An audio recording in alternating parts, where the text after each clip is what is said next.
Selama bertahun-tahun, Ikrimah bin Abu Jahal mengerahkan segala harta dan nyawanya hanya untuk satu tujuan, melenyapkan dakwah Nabi Muhammad.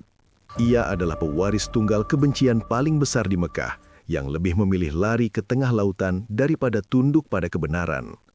Namun, di saat pedang sudah di leher dan maut mengepung di tengah badai, Allah justru menyiapkan jalan pulang yang tidak pernah ia duga sebelumnya. Inilah kisah tentang bagaimana seorang musuh paling gigih berubah menjadi pembela paling setia. Kisah Ikrimah bin Abu Jahal merupakan catatan sejarah yang menunjukkan bagaimana hidayah bekerja pada jiwa manusia. Referensi utama perjalanan hidup Ikrimah bin Abu Jahal dapat ditemukan dalam kitab sejarah seperti Sirah Ibnu Hisham, Tarikh At-Tabari, serta kitab biografi sahabat Al-Istiab karya Ibnu Abdil Bar dan Al-Isobah karya Ibnu Hajar Al-Asqalani. Seluruh riwayat ini disaring melalui disiplin ilmu hadis untuk memastikan validitas peristiwanya. Mekah pada masa awal dakwah Islam adalah sebuah kota yang terikat kuat oleh sistem kabilah dan kehormatan nasab. Di tengah struktur sosial ini, Ikrimah bin Abu Jahal tumbuh sebagai putra dari Amr bin Hisham yang lebih dikenal dengan julukan Abu Jahal. Nama Abu Jahal sendiri diberikan oleh umat Islam karena kerasnya penolakan Amr bin Hisham terhadap kebenaran. Namun, bagi masyarakat Quraisy saat itu, ayah Ikrimah bin Abu Jahal adalah sosok pemimpin yang disegani dan dianggap sebagai pelindung tradisi leluhur. Ikrimah bin Abu Jahal dibesarkan dalam lingkungan yang memandang kemunculan ajaran yang dibawa Nabi Muhammad sebagai ancaman terhadap stabilitas ekonomi dan kedudukan politik suku Quraisy. Sejak usia muda, Ikrimah bin Abu Jahal mendapatkan pendidikan langsung dari Abu Jahal tentang cara mempertahankan kehormatan keluarga melalui penentangan terhadap dakwah Islam. Posisi Abu Jahal sebagai musuh utama Nabi Muhammad membuat Ikrimah bin Abu Jahal berada di garis depan dalam lingkaran kebencian tersebut. Bagi Ikrimah bin Abu Jahal, kepatuhan kepada Abu Jahal bukan sekedar bentuk bakti anak kepada orang tua, melainkan sebuah kewajiban ideologis. Abu Jahal seringkali melakukan tindakan-tindakan provokatif untuk menghalangi pengaruh Nabi Muhammad di Mekah. Hal ini mencakup upaya boikot, penganiayaan terhadap kaum muslimin yang lemah, hingga rencana pembunuhan terhadap Nabi Muhammad. Sebagai putra mahkota dari pemimpin Bani Mahzum, Ikrimah bin Abu Jahal menyaksikan dan terlibat dalam proses tersebut secara konsisten. Sifat keras yang dimiliki Abu Jahal menurun secara alami kepada Ikrimah bin Abu Jahal.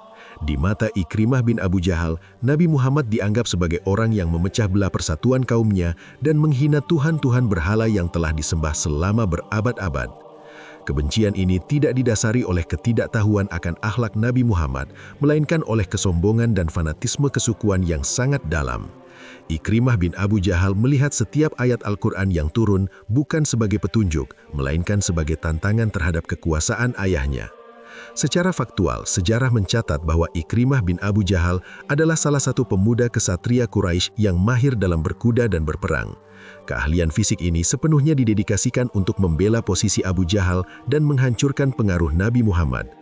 Tidak ada ruang bagi keraguan dalam hati Ikrimah bin Abu Jahal pada masa itu. Setiap tindakan penindasan yang dilakukan oleh Abu Jahal didukung penuh oleh Ikrimah bin Abu Jahal sebagai bentuk loyalitas kepada kabilah. Melihat kondisi ini, secara logika manusia, sangat sulit membayangkan Ikrimah bin Abu Jahal akan berbalik arah. Lingkungan, keluarga, dan ambisi pribadi Ikrimah bin Abu Jahal semuanya mengarah pada satu tujuan, yaitu memadamkan cahaya Islam. Namun, sejarah seringkali menunjukkan bahwa arah hidup seseorang tidak hanya ditentukan oleh siapa ayahnya, melainkan oleh bagaimana cara Allah menggerakkan hati hambanya di kemudian hari. Keyakinan Ikrimah bin Abu Jahal terhadap kebenaran jalan ayahnya mulai menghadapi ujian nyata ketika ketegangan di Mekah tidak lagi bisa diselesaikan dengan sekedar perdebatan atau intimidasi di pasar-pasar. Perselisihan ini perlahan bergerak menuju sebuah titik puncak yang akan memaksa Ikrimah bin Abu Jahal turun ke medan laga untuk pertama kali. Sebuah peristiwa besar di depan mata akan menguji sejauh mana kekuatan warisan kebencian Abu Jahal mampu bertahan di hadapan kenyataan di lapangan. Peristiwa Perang Badar pada tahun kedua Hijriyah menjadi titik balik besar dalam sejarah hidup Ikrimah bin Abu Jahal. Berdasarkan catatan dalam Sirah Ibnu Hisham dan Tarikh At-Tabari, Perang ini bukan sekadar pertemuan dua pasukan, melainkan benturan fisik pertama antara kekuatan tauhid yang dibawa Nabi Muhammad dan kekuatan syirik yang dipimpin oleh Abu Jahal. Ikrimah bin Abu Jahal berangkat menuju Badar dengan keyakinan penuh bahwa pasukan Quraisy yang berjumlah sekitar 1.000 orang akan dengan mudah menghancurkan pasukan Nabi Muhammad yang hanya berjumlah 300 belasan orang. Di lembah Badar, Ikrimah bin Abu Jahal menyaksikan kenyataan yang di luar nalar militernya. Pasukan muslimin yang secara jumlah dan peralatan jauh lebih lemah justru menunjukkan keteguhan yang luar biasa. Allah memberikan pertolongan kepada pasukan Nabi Muhammad sebagaimana disebutkan dalam surat Al-Anfal ayat 9. Ingatlah ketika kamu memohon pertolongan kepada Tuhanmu, lalu diperkenankannya bagimu. Sesungguhnya aku akan mendatangkan bala bantuan kepadamu dengan 1.000 malaikat yang datang berturut-turut. Fokus utama Ikrimah bin Abu Jahal dalam pertempuran ini adalah melindungi dan mendampingi ayahnya, Abu Jahal. Namun di tengah kecamuk perang, Ikrimah bin Abu Jahal harus melihat dengan mata kepala sendiri bagaimana Abu Jahal tersungkur. Abu Jahal tewas setelah diserang oleh dua pemuda dari kaum Ansar, yakni Mu'az bin Amr bin Al-Jamuh dan Muawis bin Afra, sebelum akhirnya diselesaikan oleh Abdullah bin Mas'ud. Kematian Abu Jahal di medan Badar merupakan hantaman psikologis yang sangat berat bagi Ikrimah bin Abu Jahal. Ikrimah bin Abu Jahal terpaksa mundur dari medan laga bersama sisa-sisa pasukan Quraisy yang kalah. Perasaan yang dibawa pulang oleh Ikrimah bin Abu Jahal ke Mekah bukan lagi sekadar kesombongan, melainkan luka yang sangat dalam dan dendam yang berlipat ganda. Kematian Abu Jahal bukan membuat Ikrimah bin Abu Jahal sadar akan kebenaran nubuah Nabi Muhammad, melainkan justru mempertebal dinding permusuhan di dalam hatinya. Bagi Ikrimah bin Abu Jahal, Nabi Muhammad adalah sosok yang bertanggung jawab atas hilangnya nyawa ayah sekaligus pemimpin tertingginya. Kekalahan di Badar mengubah status sosial dan peran Ikrimah bin Abu Jahal di Mekah. Kini, Ikrimah bin Abu Jahal memikul beban untuk memulihkan kehormatan keluarga dan sukunya. Luka di Badar menciptakan motivasi baru bagi Ikrimah bin Abu Jahal untuk mempersiapkan kekuatan yang lebih besar. Setiap harta yang dimiliki dan setiap kemampuan yang dikuasai mulai dikerahkan oleh Ikrimah bin Abu Jahal hanya untuk satu tujuan, membalas kematian Abu Jahal. Secara reflektif, peristiwa Badar menunjukkan bagaimana sebuah kejadian yang sama bisa berdampak berbeda pada manusia. Bagi kaum mukmin, Badar adalah kemenangan iman. Namun bagi Ikrimah bin Abu Jahal, Badar adalah awal dari fase hidup yang dipenuhi kemarahan. Ikrimah bin Abu Jahal tidak lagi berperang hanya demi berhala, tetapi demi memuaskan sakit hati atas hilangnya sosok ayah yang selama ini dipuja. Dendam ini kemudian membawa Ikrimah bin Abu Jahal pada rencana-rencana militer yang lebih terorganisir untuk menghadapi Nabi Muhammad di masa mendatang. Setelah masa berkabung yang dipenuhi kebencian, Ikrimah bin Abu Jahal mulai menggalang kekuatan bersama tokoh Quraisy lainnya. Persiapan yang dilakukan kali ini jauh lebih serius dan sistematis dibandingkan sebelumnya. Fokus Ikrimah bin Abu Jahal kini tertuju pada satu lokasi strategis di pinggiran Madinah, tempat di mana Ikrimah bin Abu Jahal berharap bisa menghapus noda kekalahan Badar dengan kemenangan telak. 1 tahun setelah kekalahan di Badar, tepatnya pada tahun ketiga Hijriah, Ikrimah bin Abu Jahal menjadi salah satu penggerak utama dalam upaya serangan balasan kaum Quraisy. Dalam catatan sejarah Islam, Perang Uhud adalah panggung di mana Ikrimah bin Abu Jahal menunjukkan keahlian militernya secara penuh. Ikrimah bin Abu Jahal memimpin sayap kiri pasukan berkuda Quraisy, sementara Khalid bin Walid memimpin sayap kanan. Pengaturan posisi ini bertujuan untuk mengepung pasukan Nabi Muhammad dari kedua sisi luar. Strategi yang disusun oleh Ikrimah bin Abu Jahal dan para pemimpin Quraisy lainnya didasarkan pada keinginan untuk menghapus rasa malu akibat kekalahan sebelumnya. Ikrimah bin Abu Jahal membawa serta semangat dendam atas kematian Abu Jahal ke Bukit Uhud. Secara faktual, pasukan Quraisy kali ini membawa kekuatan 3.000 personel, jauh lebih besar daripada pasukan Nabi Muhammad yang berjumlah sekitar 700 orang setelah sebagian pasukan kembali ke Madinah. Pada awal pertempuran, pasukan berkuda yang dipimpin Ikrimah bin Abu Jahal sempat tertahan oleh ketangkasan pasukan pemanah muslimin yang ditempatkan Nabi Muhammad di atas Bukit Rumat. Namun situasi berubah saat sebagian besar pemanah muslimin turun dari bukit karena mengira perang telah usai. Ikrimah bin Abu Jahal memanfaatkan celah tersebut bersama Khalid bin Walid untuk memutar arah dan menyerang dari belakang. Dalam kekacauan tersebut, Ikrimah bin Abu Jahal melakukan serangan agresif yang bertujuan langsung kepada Nabi Muhammad. Sejarah mencatat bahwa dalam fase ini, Nabi Muhammad mengalami luka-luka dan situasi menjadi sangat kritis bagi keselamatan Nabi Muhammad. Ikrimah bin Abu Jahal bertempur dengan keyakinan bahwa kemenangan militer di Uhud akan menjadi akhir dari dakwah Islam. Bagi Ikrimah bin Abu Jahal, Uhud adalah pembuktian bahwa kekuatan fisik dan strategi manusia sanggup membalikkan keadaan. Kemenangan parsial yang diraih Quraisy di Uhud memberikan kepuasan sementara bagi Ikrimah bin Abu Jahal. Meskipun demikian, secara reflektif, kemenangan ini tidak memadamkan api Islam sebagaimana yang diharapkan Ikrimah bin Abu Jahal. Nabi Muhammad dan para sahabat tetap mampu mengkonsolidasikan kekuatan di Madinah segera setelah perang berakhir. Hal ini menunjukkan bahwa kekuatan militer yang dimiliki Ikrimah bin Abu Jahal hanya mampu menyentuh fisik, namun tidak mampu menjangkau akar keyakinan para pengikut Nabi Muhammad. Ikrimah bin Abu Jahal pulang ke Mekah dengan perasaan bahwa tugasnya belum sepenuhnya tuntas. Meskipun telah berhasil melukai pasukan muslimin dan menewaskan banyak sahabat penting, Ikrimah bin Abu Jahal menyadari bahwa Islam masih berdiri tegak. Ketangguhan mental yang ditunjukkan oleh pasukan Nabi Muhammad setelah kekalahan di Uhud menjadi teka-teki tersendiri bagi nalar kesatria seperti Ikrimah bin Abu Jahal. Pengalaman di Uhud memperkuat reputasi Ikrimah bin Abu Jahal sebagai panglima yang gigih dan berbahaya. Namun di balik keberhasilan strateginya, terdapat sebuah kenyataan yang perlahan mulai terlihat bahwa setiap kemenangan yang diraih Ikrimah bin Abu Jahal tidak pernah benar-benar mampu menghentikan laju dakwah Nabi Muhammad. Ketidakpuasan ini mendorong Ikrimah bin Abu Jahal untuk merancang rencana yang lebih masif yang melibatkan aliansi lintas kabilah untuk mengepung pusat kekuatan Islam secara total. Pada tahun kelima Hijriah, Ikrimah bin Abu Jahal terlibat dalam koalisi besar yang dikenal sebagai pasukan Ahzab. Peristiwa ini dicatat dalam sejarah Islam sebagai upaya pengepungan Madinah secara besar-besaran oleh berbagai kabilah Arab dan Yahudi.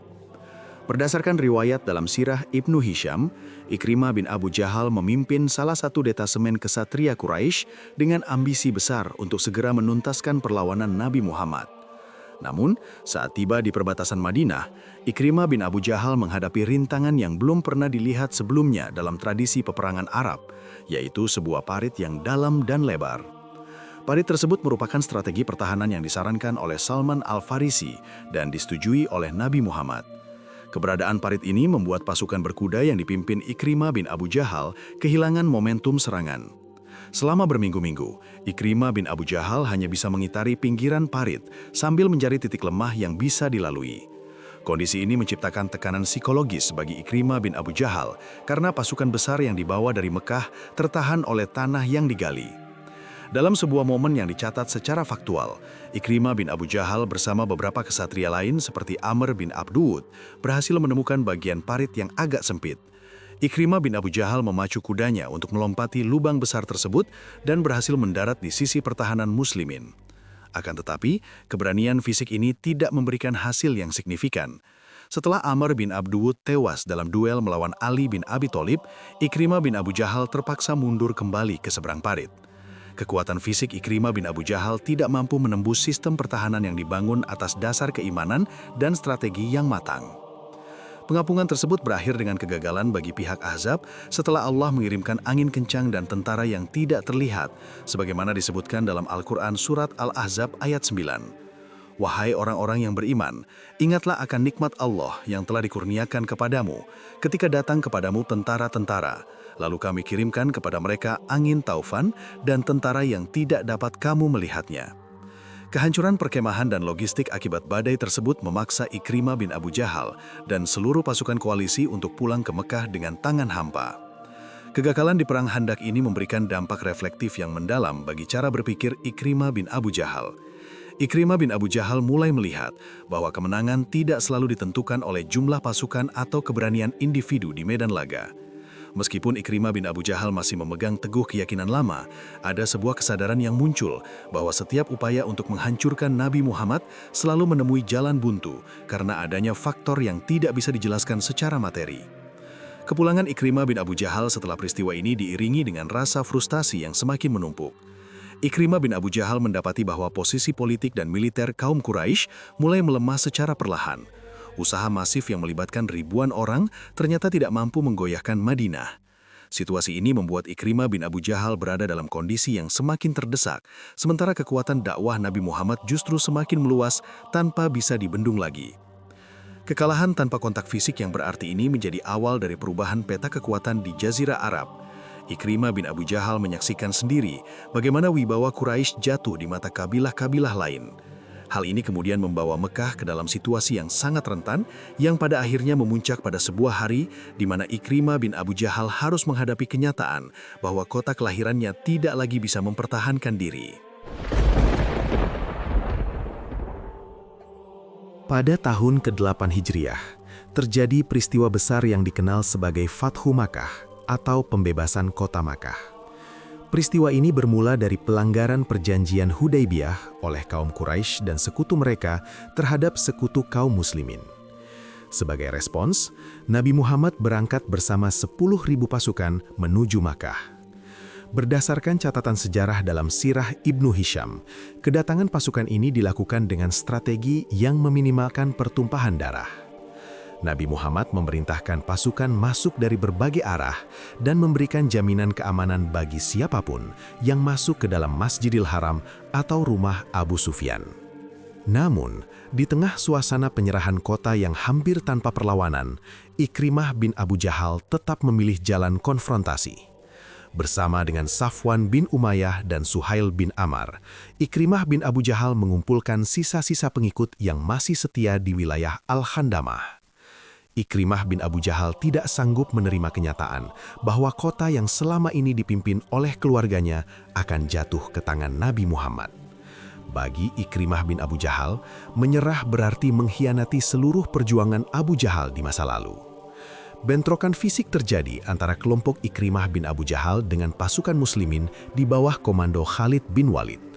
Pertempuran kecil ini mengakibatkan jatuhnya korban dari kedua belah pihak, namun dengan cepat dapat dipadamkan karena perbedaan jumlah kekuatan yang sangat mencolok. Sadar bahwa pertahanan di Makkah telah runtuh sepenuhnya, Ikrimah bin Abu Jahal melarikan diri dari medan tempur. Ketakutan Ikrimah bin Abu Jahal bukan tanpa alasan, sebab Nabi Muhammad telah mengumumkan daftar nama orang yang tidak mendapatkan jaminan keamanan umum karena kejahatan mereka yang luar biasa di masa lalu, dan nama Ikrimah bin Abu Jahal berada di dalam daftar tersebut. Tindakan Nabi Muhammad menghancurkan berhala-berhala di sekitar Ka'bah sambil membacakan surat Al-Isra ayat 81. Dan katakanlah, yang benar telah datang dan yang batil telah lenyap. Sesungguhnya yang batil itu adalah sesuatu yang pasti lenyap, menjadi penanda berakhirnya era kekuasaan jahiliyah di Makkah. Ikrimah bin Abu Jahal menyaksikan dari kejauhan bagaimana tatanan dunia yang selama ini Ikrimah bin Abu Jahal bela runtuh dalam sekejap. Seluruh prestise, harta, dan pengaruh yang dimiliki Ikrimah bin Abu Jahal sebagai putra Abu Jahal musnah. Secara reflektif, peristiwa ini menunjukkan titik nadir dalam kehidupan Ikrimah bin Abu Jahal. Kegigihan yang sebelumnya dianggap sebagai keberanian, kini berubah menjadi keterasingan yang mematikan. Ikrimah bin Abu Jahal kini bukan lagi seorang pemimpin atau kesatria yang dihormati, melainkan seorang buronan yang tidak lagi memiliki tempat bernaung di tanah kelahirannya sendiri. Kebencian yang selama ini dipelihara justru membawa Ikrimah bin Abu Jahal pada posisi di mana kematian terasa sangat dekat dan tak terelakkan. Dalam kondisi terdesak dan tanpa sekutu yang tersisa, Ikrimah bin Abu Jahal memutuskan untuk meninggalkan Makkah sepenuhnya. Ikrimah bin Abu Jahal menyadari bahwa menetap di Jazirah Arab hanya akan berakhir pada hukuman mati.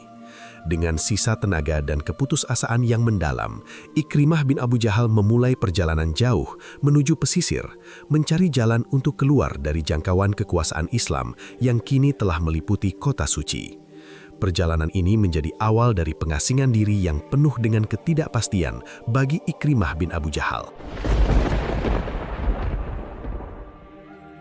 Kisah pelarian Ikrimah bin Abu Jahal setelah jatuhnya kota Mekah dicatat dalam berbagai rujukan otoritatif seperti Sirah Ibnu Hisham dan Al-Bidayah wan Nihayah karya Ibnu Katsir. Setelah menyadari bahwa posisi militer di wilayah Al-Hondamah telah runtuh, Ikrimah bin Abu Jahal tidak memiliki pilihan lain selain meninggalkan tanah kelahirannya. Ikrimah bin Abu Jahal menempuh perjalanan menuju arah selatan dengan tujuan akhir wilayah Yaman. Keputusan ini diambil karena Ikrimah bin Abu Jahal merasa tidak ada lagi tempat yang aman di seluruh Jazirah Arab bagi seseorang yang masuk dalam daftar buronan Nabi Muhammad.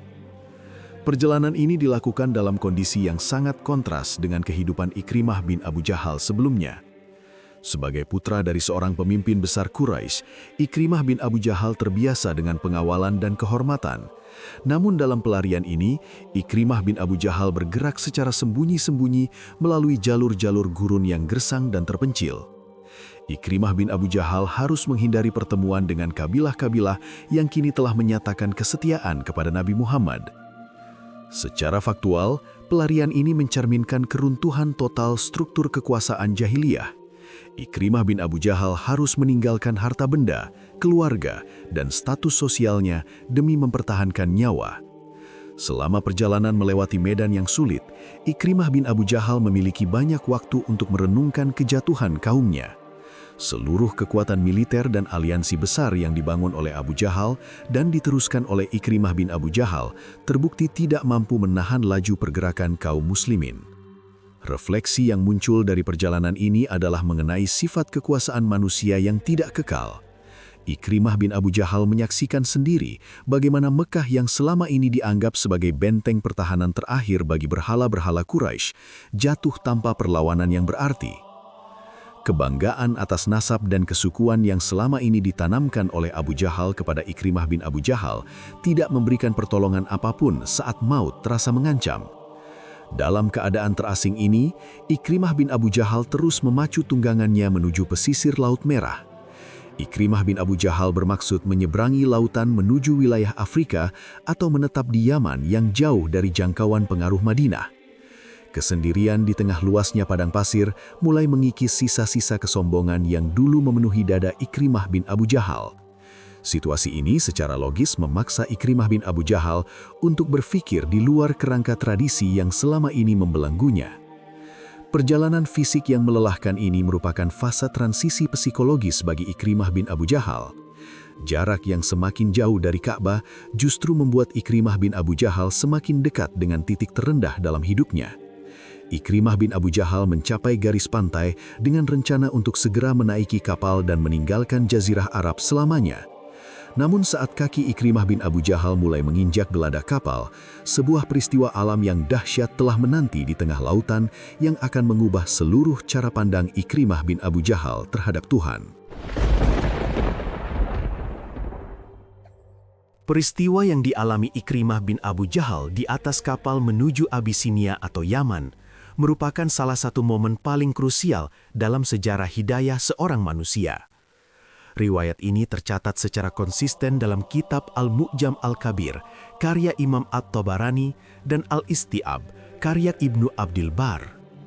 Setelah berhasil menaiki kapal di pinggiran laut, Ikrimah bin Abu Jahal berharap dapat segera menjauh dari kekuasaan Nabi Muhammad yang telah menguasai Mekah. Namun, ketika kapal telah berada di tengah laut, cuaca buruk datang secara tiba-tiba dan ombak besar mulai menghantam kapal tersebut hingga hampir tenggelam. Dalam situasi yang sangat membahayakan nyawa tersebut, para awak kapal dan penumpang yang masih memegang kepercayaan jahiliyah mulai menyadari keterbatasan berhala-berhala mereka. Berdasarkan riwayat yang sahih, awak kapal tersebut berseru kepada semua penumpang agar memurnikan doa hanya kepada Allah semata. awak kapal tersebut menyatakan bahwa Tuhan-Tuhan selain Allah tidak akan mampu memberikan pertolongan sedikit pun di tengah amukan lautan. Keyakinan bahwa berhala seperti Lata dan Uzza hanya berguna di daratan namun tidak berdaya di lautan menjadi pengakuan jujur dari orang-orang musyrik dalam keadaan terdesak.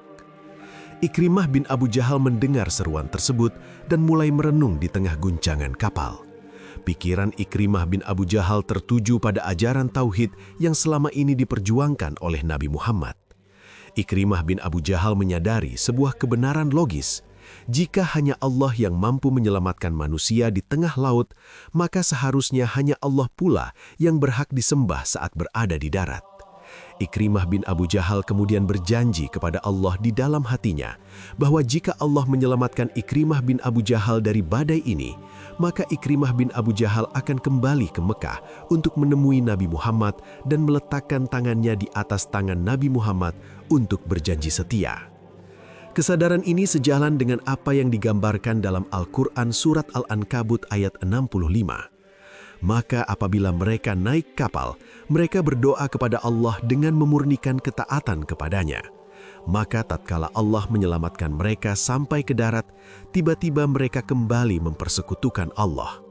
Namun bagi Ikrimah bin Abu Jahal, pengakuan ini bukan sekedar luapan emosi sesaat karena rasa takut, melainkan sebuah kesimpulan akal yang telah lama tertutup oleh fanatisme terhadap Abu Jahal.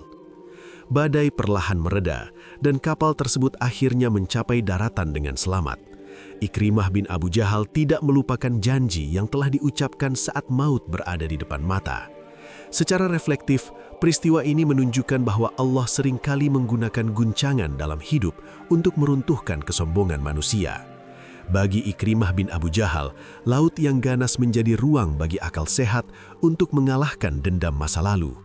Berhala-berhala yang selama ini dibela oleh keluarga Abu Jahal terbukti tidak memiliki kekuatan material maupun spiritual saat menghadapi hukum alam ciptaan Allah. Setelah kapal merapat, pandangan hidup Ikrimah bin Abu Jahal telah berubah total. Ikrimah bin Abu Jahal tidak lagi melihat Nabi Muhammad sebagai musuh yang harus dihindari, melainkan sebagai pembawa kebenaran yang harus segera ditemui. Namun, Ikrimah bin Abu Jahal masih memiliki kekhawatiran tentang bagaimana statusnya sebagai buronan di Mekah. Tanpa sepengetahuan Ikrimah bin Abu Jahal, sebuah upaya diplomasi yang didasari rasa cinta sedang berlangsung di kota suci untuk menjembatani kepulangan Ikrimah bin Abu Jahal. Keputusan Ikrimah bin Abu Jahal untuk kembali ke Mekah tidak lepas dari peran penting seorang wanita bernama Ummu Hakim binti Al-Harith.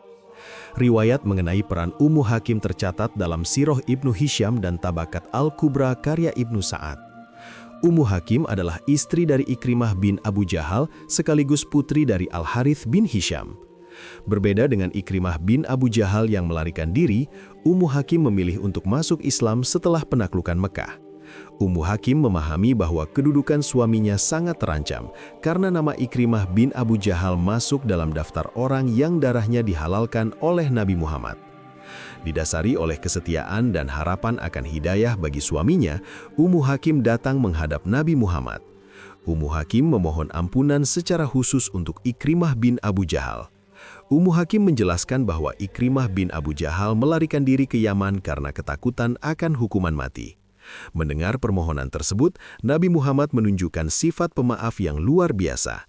Nabi Muhammad mengabulkan permohonan Ummu Hakim dan memberikan jaminan keamanan bagi Ikrimah bin Abu Jahal jika Ikrimah bin Abu Jahal bersedia kembali ke Mekah. Setelah mendapatkan jaminan keamanan tersebut, Ummu Hakim segera melakukan perjalanan menuju Yaman untuk menyusul Ikrimah bin Abu Jahal. Perjalanan ini dilakukan Ummu Hakim bersama seorang pelayannya melewati jalur gurun yang sangat berbahaya. Berdasarkan fakta sejarah, Ummu Hakim berhasil menemukan Ikrimah bin Abu Jahal di pesisir pantai wilayah Tihama saat Ikrimah bin Abu Jahal baru saja selamat dari badai di lautan dan bersiap untuk melanjutkan pelarian.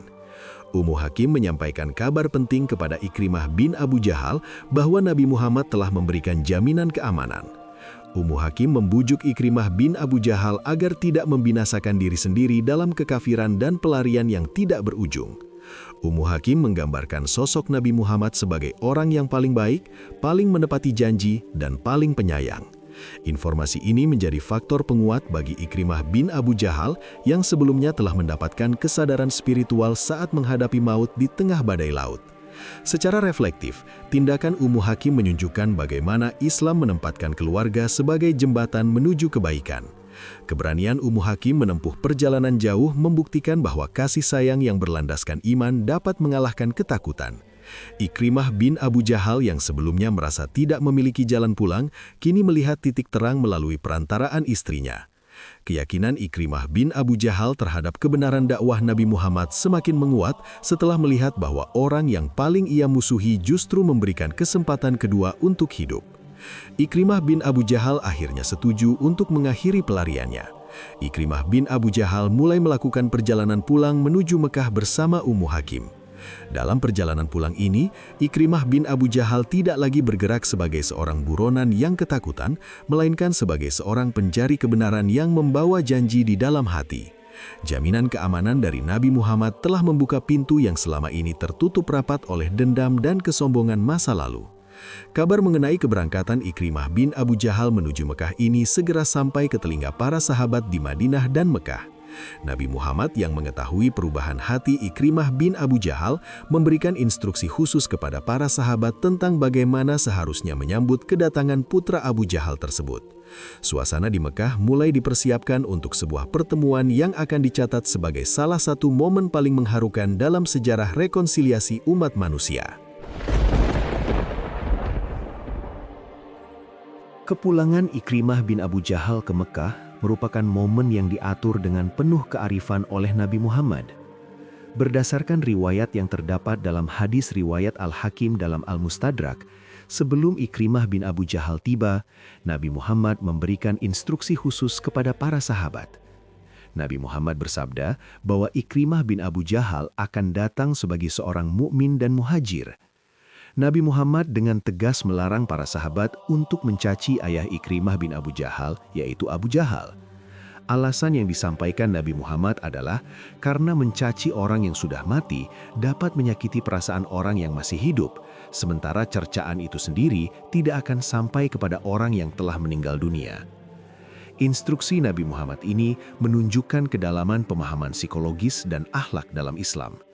Nabi Muhammad ingin memastikan bahwa proses transisi spiritual Ikrimah bin Abu Jahal tidak terganggu oleh provokasi masa lalu atau rasa malu yang berlebihan.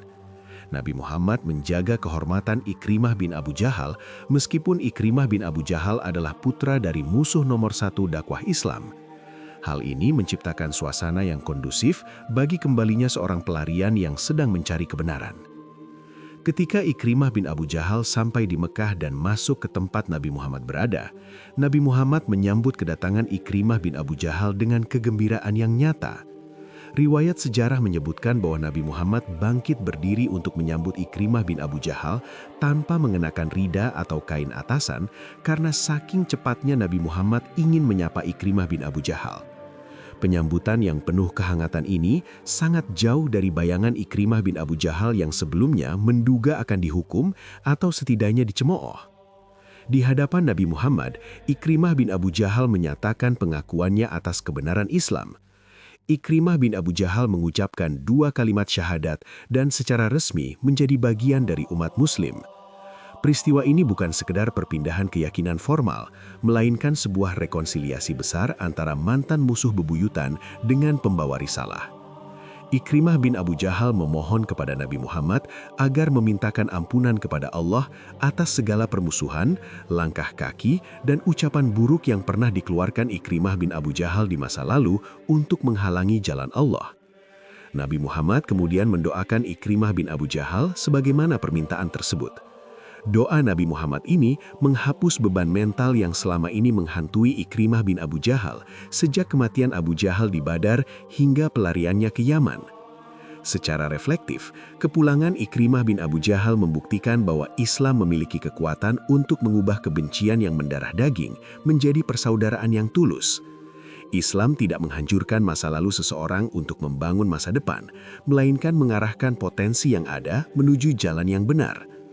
Perubahan status Ikrimah bin Abu Jahal dari seorang buronan menjadi seorang muhajir membawa dampak besar bagi tatanan sosial di Mekah. Keislaman putra Abu Jahal ini menjadi bukti nyata bahwa pintu rahmat Allah tidak pernah tertutup bagi siapapun yang bersedia kembali dengan jujur.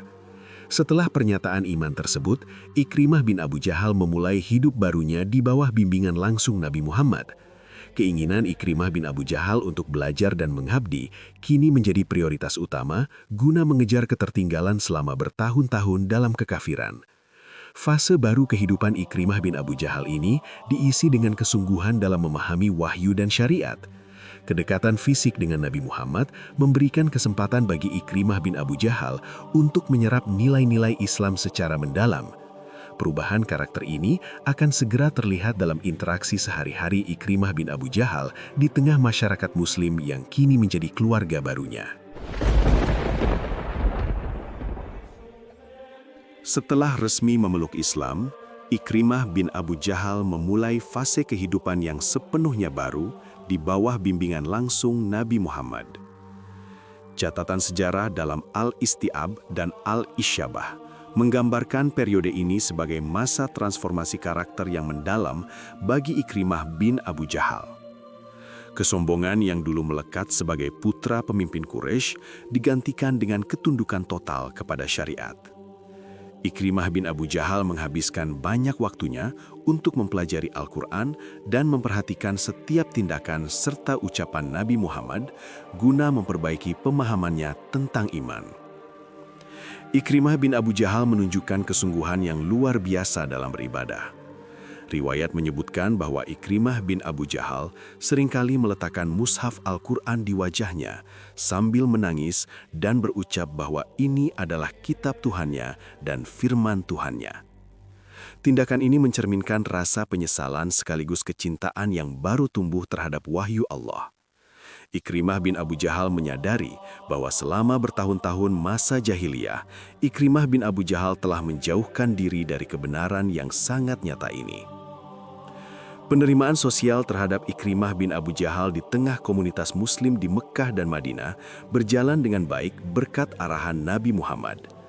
Meskipun Ikrimah bin Abu Jahal adalah putra dari Abu Jahal, para sahabat menghormati jaminan dan kasih sayang yang telah diberikan Nabi Muhammad kepada Ikrimah bin Abu Jahal. Interaksi sehari-hari dengan Nabi Muhammad membantu Ikrimah bin Abu Jahal memahami bahwa kemuliaan seseorang dalam Islam tidak lagi ditentukan oleh nasab atau keturunan, melainkan oleh ketakwaan. Hal ini sesuai dengan prinsip yang tertuang dalam surat Al-Hujurat ayat 13. Sesungguhnya orang yang paling mulia di antara kamu di sisi Allah ialah orang yang paling takwa di antara kamu. Ikrimah bin Abu Jahal juga belajar tentang konsep amanah dan tanggung jawab sosial dalam Islam. Nabi Muhammad memberikan kepercayaan kepada Ikrimah bin Abu Jahal dalam beberapa urusan, termasuk saat Nabi Muhammad mengutus Ikrimah bin Abu Jahal untuk mengumpulkan zakat dari kabilah Hawazin. Penugasan ini menunjukkan bahwa Nabi Muhammad telah memulihkan kepercayaan penuh kepada Ikrimah bin Abu Jahal. Bagi Ikrimah bin Abu Jahal, tugas tersebut bukan sekedar pekerjaan administratif, melainkan bentuk pengabdian untuk memperkuat ekonomi umat yang dulu pernah Ikrimah bin Abu Jahal coba hancurkan. Secara reflektif, masa belajar ini adalah waktu bagi Ikrimah bin Abu Jahal untuk melakukan pembersihan diri dari sisa-sisa mentalitas jahiliyah.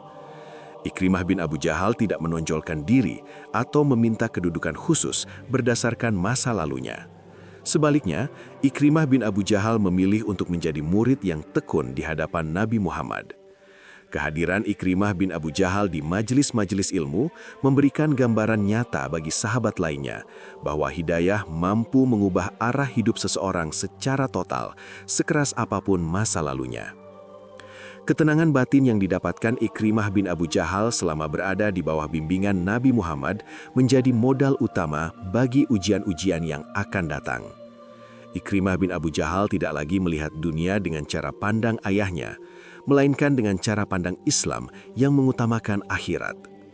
Kesungguhan Ikrimah bin Abu Jahal dalam menuntut ilmu dan beramal segera mendapatkan ujian nyata ketika situasi politik di Jazirah Arab mengalami guncangan besar setelah wafatnya Nabi Muhammad. Wafatnya Nabi Muhammad menjadi momen kesedihan sekaligus pembuktian bagi keteguhan iman Ikrimah bin Abu Jahal. Di saat beberapa kabilah mulai goyah dan meninggalkan Islam, Ikrimah bin Abu Jahal justru berdiri tegak di barisan terdepan untuk menjaga persatuan umat. Tantangan besar segera muncul dari berbagai penjuru, memaksa Ikrimah bin Abu Jahal untuk menggunakan keahlian militernya bukan lagi untuk memusuhi Islam, melainkan untuk melindunginya dari kehancuran. Setelah wafatnya Nabi Muhammad, umat Islam menghadapi masa krisis yang dikenal sebagai peristiwa Riddah. Banyak kabilah di Jazirah Arab memutuskan untuk keluar dari Islam atau menolak membayar zakat. Berdasarkan catatan dalam Tarikh At-Tabari dan Al-Bidayah wan Nihayah, Khalifah Abu Bakar As-Siddiq mengambil tindakan tegas untuk menjaga keutuhan negara dan agama.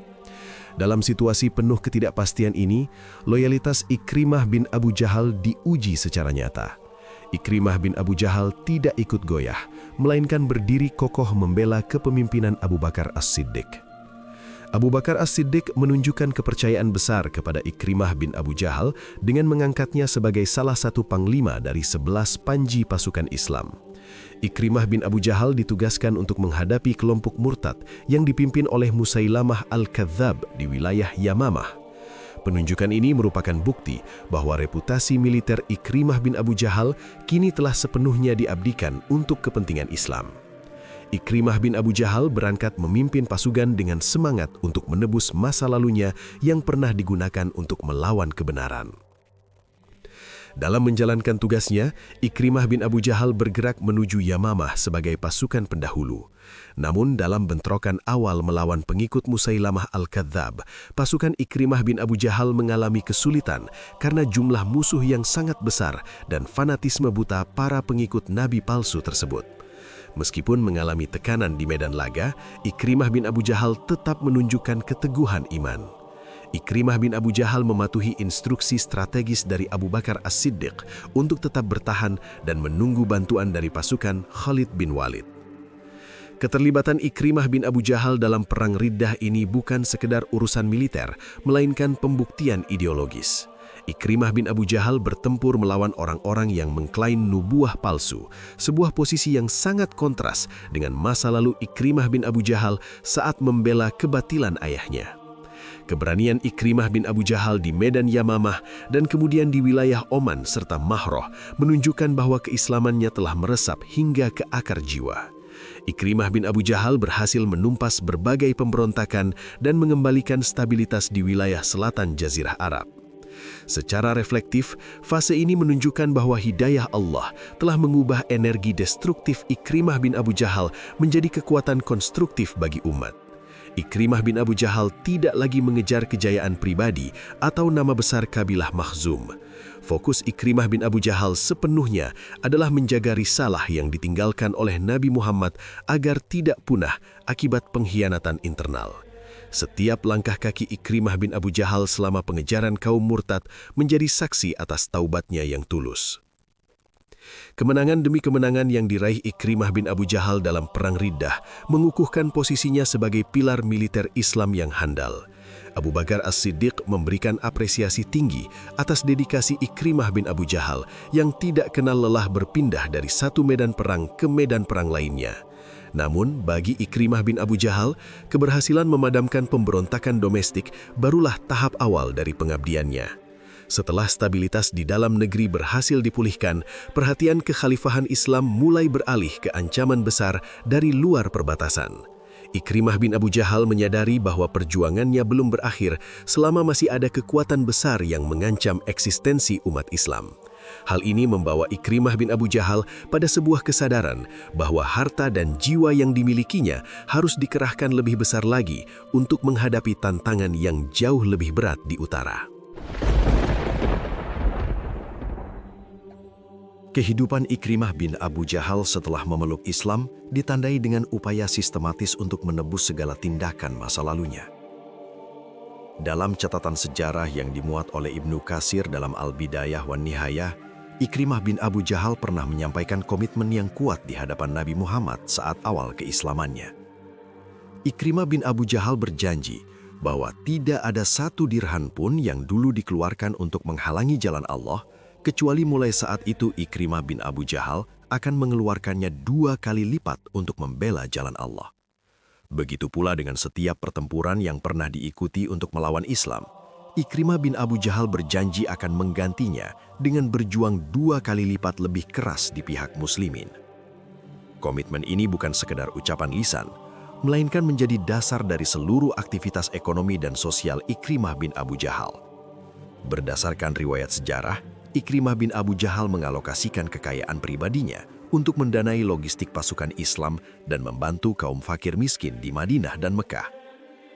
Ikrimah bin Abu Jahal menyadari bahwa harta yang dulu digunakannya untuk mendukung permusuhan Abu Jahal terhadap Nabi Muhammad harus dibersihkan melalui jalur sedekah dan perjuangan. Ikrimah bin Abu Jahal memandang harta benda bukan lagi sebagai simbol prestise kabilah Maksum, melainkan sebagai sarana untuk meraih ridha Allah. Upaya penebusan ini juga terlihat dari intensitas ibadah Ikrimah bin Abu Jahal. Ikrimah bin Abu Jahal sering terlihat menghabiskan waktu dengan Al-Quran, seolah ingin membayar tahun-tahun yang hilang saat Ikrimah bin Abu Jahal masih menutup telinga dari wahyu tersebut. Kesungguhan Ikrimah bin Abu Jahal dalam beramal merupakan refleksi dari pemahaman mendalam atas surat Hud ayat 111. Sesungguhnya perbuatan-perbuatan yang baik itu menghapuskan dosa perbuatan-perbuatan yang buruk. Ikrimah bin Abu Jahal tidak pernah merasa cukup dengan taubat yang telah dilakukan, sehingga Ikrimah bin Abu Jahal terus mencari peluang untuk memberikan kontribusi terbaik bagi umat. Secara faktual, perubahan gaya hidup Ikrimah bin Abu Jahal menjadi pembicaraan di kalangan sahabat. Sifat keras dan angkuh yang dulu menjadi ciri khas putra Abu Jahal telah berganti menjadi ketenangan dan kerendahan hati. Ikrimah bin Abu Jahal tidak lagi menuntut posisi istimewa dalam struktur pemerintahan Abu Bakar As-Siddiq meskipun memiliki kapasitas militer yang mumpuni. Bagi Ikrimah bin Abu Jahal, menjadi prajurit biasa di jalan Allah jauh lebih berharga daripada menjadi pemimpin di jalan kebatilan. Refleksi dari fase hidup Ikrimah bin Abu Jahal ini memberikan gambaran tentang bagaimana seorang mukmin seharusnya menyikapi masa lalu. Ikrimah bin Abu Jahal tidak membiarkan rasa bersalah melumpuhkan produktivitasnya, melainkan menjadikannya energi untuk berbuat lebih banyak kebaikan. Ikrimah bin Abu Jahal memahami bahwa rahmat Allah yang luas harus disambut dengan kerja keras yang nyata. Dedikasi Ikrimah bin Abu Jahal dalam mendanai dan mendukung setiap dakwah Islam menunjukkan bahwa harta dan tenaga adalah titipan yang harus dikembalikan kepada pemiliknya dalam bentuk pengabdian. Kesadaran untuk menebus masa lalu ini secara bertahap mengarahkan Ikrimah bin Abu Jahal pada sebuah kesimpulan akhir tentang pengorbanan. Ikrimah bin Abu Jahal merasa bahwa infak harta dan tenaga di masa damai belum sepenuhnya cukup untuk membalas rahmat hidayah yang telah diterimanya. Ikrimah bin Abu Jahal mulai merindukan sebuah kesempatan saat Ikrimah bin Abu Jahal bisa menyerahkan hal paling berharga yang dimilikinya demi tegaknya kalimat Allah. Keinginan kuat untuk memberikan pengabdian tertinggi ini menemukan jalannya saat tantangan besar muncul dari wilayah utara.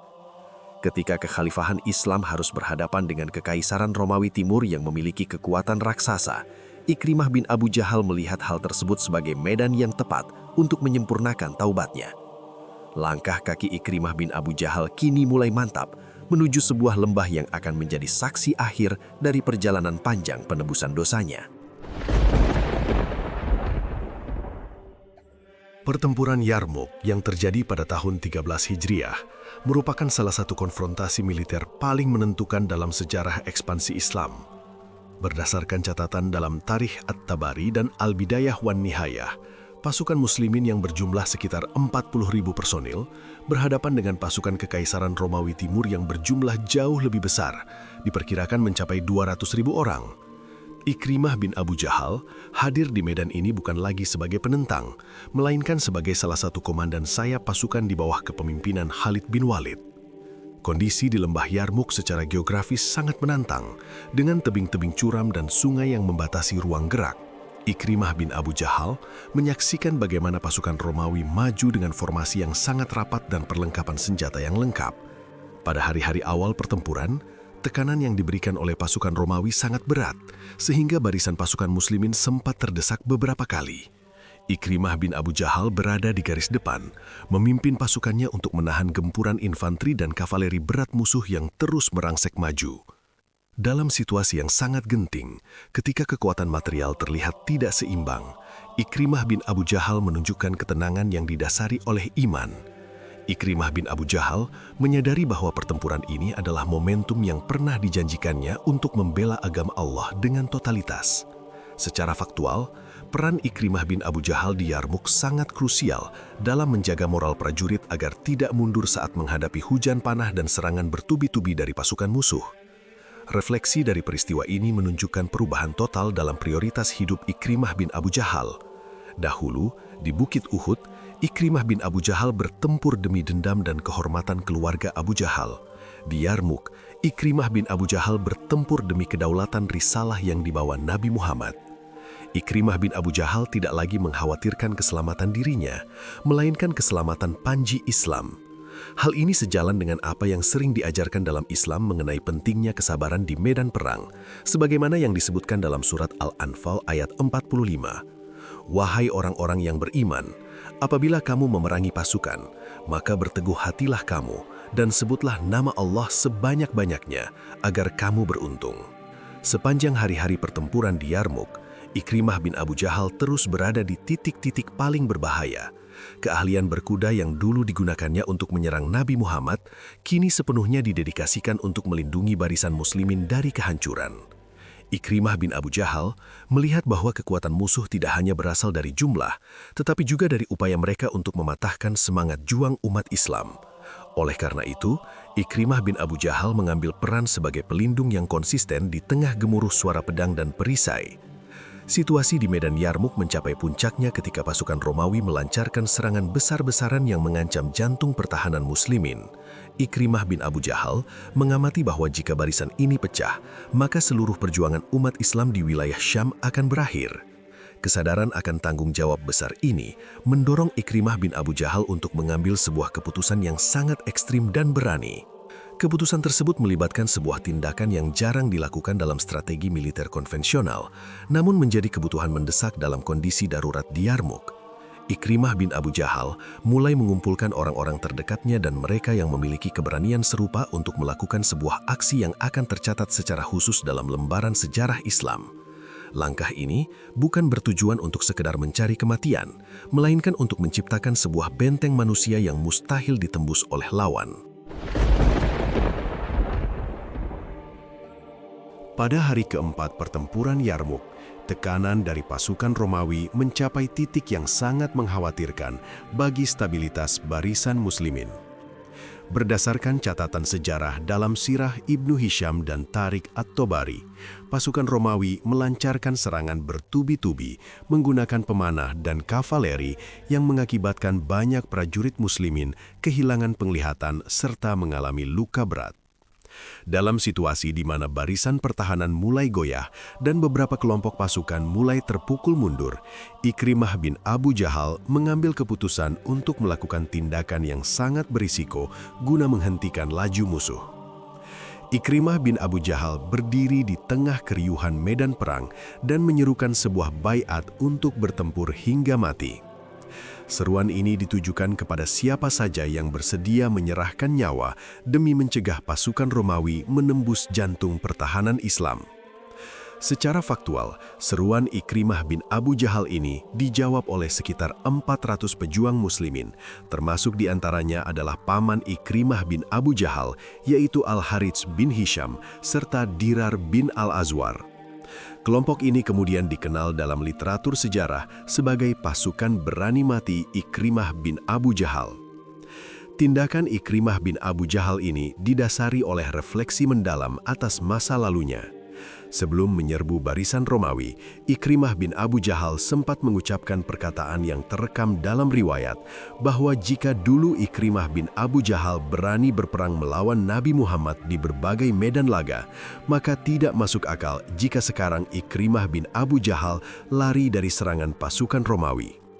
Ikrimah bin Abu Jahal ingin membuktikan bahwa keberaniannya untuk Allah jauh melampaui keberaniannya saat membela Abu Jahal. Ikrimah bin Abu Jahal bersama 400 orang tersebut menyerbu ke arah barisan musuh yang paling padat. Pasukan kecil yang dipimpin Ikrimah bin Abu Jahal ini berhasil menciptakan kekacauan di barisan depan Romawi. Mereka bertempur dengan intensitas yang tidak terbayangkan, menahan ribuan tentara musuh agar tidak merangsek lebih jauh ke arah perkemahan muslimin. Meskipun jumlah mereka sangat sedikit, keberadaan pasukan berani mati ini memberikan waktu bagi Khalid bin Walid untuk mengatur ulang formasi kavaleri dan melancarkan serangan balik yang krusial.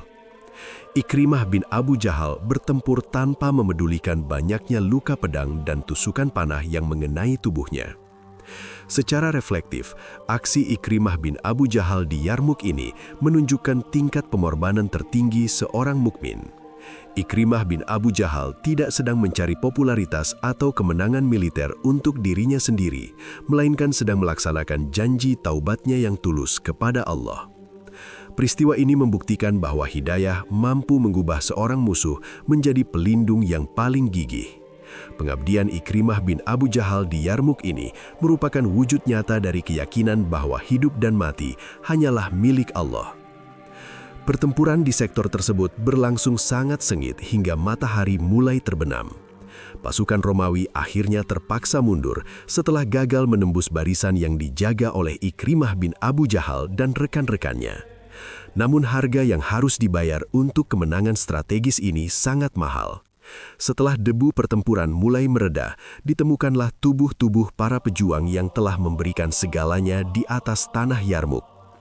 Ikrimah bin Abu Jahal ditemukan dalam kondisi yang sangat kritis dengan puluhan luka di sekujur tubuhnya. Di tengah sisa-sisa tenaga yang ada, terjadi sebuah peristiwa yang menggambarkan kemuliaan akhlak para pejuang tersebut, bahkan di saat maut menjemput. Momen-momen terakhir di lembah Yarmuk ini akan menjadi penutup yang sempurna bagi perjalanan panjang seorang putra Abu Jahal yang mencari keridhaan Allah melalui jalur syahid. Akhir hayat Ikrimah bin Abu Jahal di lembah Yarmuk tercatat sebagai salah satu peristiwa paling mengharukan dalam sejarah Islam. Setelah pertempuran besar mereda, Ikrimah bin Abu Jahal ditemukan tergeletak di antara tumpukan korban dengan luka yang sangat parah. Bersama Ikrimah bin Abu Jahal, terdapat pula Al-Harith bin Hisham dan Ayash bin Abi Rabi'ah dalam kondisi yang serupa. Ketiganya adalah kesatria yang telah memberikan segalanya untuk menahan laju pasukan Romawi. Dalam kondisi yang sangat kritis tersebut, terjadi sebuah peristiwa yang mencerminkan puncak akhlak yang diajarkan Nabi Muhammad. Berdasarkan riwayat yang disebutkan dalam kitab At-Tawabin karya Ibnu Qudamah dan Al-Istiab, ketika seorang petugas pembawa air datang memberikan air minum kepada Ikrimah bin Abu Jahal, Ikrimah bin Abu Jahal melihat Al-Harith bin Hisham sedang kehausan. Ikrimah bin Abu Jahal menolak minum dan meminta petugas tersebut memberikan air kepada Al-Harith bin Hisham terlebih dahulu. Namun saat air didekatkan ke bibir Al-Harith bin Hisham, Al-Harith bin Hisham melihat Ayash bin Abi Rabi'ah juga sedang meregang nyawa karena dahaga. Al-Harith bin Hisham menolak minum dan meminta air diberikan kepada Ayash bin Abi Rabi'ah. Ketika petugas sampai di hadapan Ayash bin Abi Rabi'ah, Ayash bin Abi Rabi'ah telah wafat. Petugas tersebut segera kembali kepada Al-Harith bin Hisham dan Ikrimah bin Abu Jahal, namun keduanya pun telah menghembuskan nafas terakhir. Ikrimah bin Abu Jahal wafat tanpa sempat meminum air tersebut, mendahulukan saudaranya hingga titik darah terakhir. Kematian Ikrimah bin Abu Jahal merupakan pembuktian akhir dari taubat yang tulus. Ikrimah bin Abu Jahal yang dulu tumbuh dalam bayang-bayang kebencian Abu Jahal, wafat dalam keadaan yang sangat mulia sebagai seorang syahid. Perjalanan hidup Ikrimah bin Abu Jahal memberikan pelajaran faktual bahwa hidayah Allah sanggup menjangkau siapa saja, bahkan mereka yang paling keras memusuhi Islam sekalipun. Hal ini menjadi cerminan dari firman Allah dalam surat Al-Qasas ayat 56. Sesungguhnya, kamu tidak akan dapat memberi petunjuk kepada orang yang kamu kasihi, tetapi Allah memberi petunjuk kepada orang yang dikehendakinya. Secara reflektif, kisah Ikrimah bin Abu Jahal menunjukkan bahwa masa lalu yang gelap tidak menutup kemungkinan bagi masa depan yang bercahaya. Allah tidak membinasakan Ikrimah bin Abu Jahal saat Ikrimah bin Abu Jahal mencoba membunuh Nabi Muhammad, melainkan memberikan waktu baginya untuk merenung dan kembali. Kedermawanan hati Nabi Muhammad dalam memberikan ampunan menjadi kunci utama yang melunakkan kekerasan hati putra Abu Jahal tersebut. Ikrimah bin Abu Jahal meninggalkan dunia ini bukan sebagai putra Fir'aun umat, melainkan sebagai pembela Islam yang dihormati. Seluruh tenaga, harta, dan nyawa yang dulu pernah digunakan untuk menghalangi dakwah telah digantikan dengan pengorbanan yang jauh lebih besar. Khalid bin Walid saat mendapati jenazah Ikrimah bin Abu Jahal meletakkan kepala Ikrimah bin Abu Jahal di atas pahanya dan menyatakan bahwa Allah telah memuliakan Ikrimah bin Abu Jahal dengan kesyahidan. Serial kisah Ikrimah bin Abu Jahal berakhir di sini, di sebuah lembah yang menjadi saksi bisu transformasinya. Perjalanan panjang dari Mekah ke Yaman, badai di tengah laut, hingga pengorbanan di Yarmuk, semuanya menjadi satu rangkaian makna tentang rahmat Allah yang tidak terbatas. Kisah ini tetap menjadi pengingat bagi setiap jiwa bahwa selama nafas masih dikandung badan, pintu untuk memperbaiki diri dan meraih keridhaan Allah akan selalu terbuka lebar.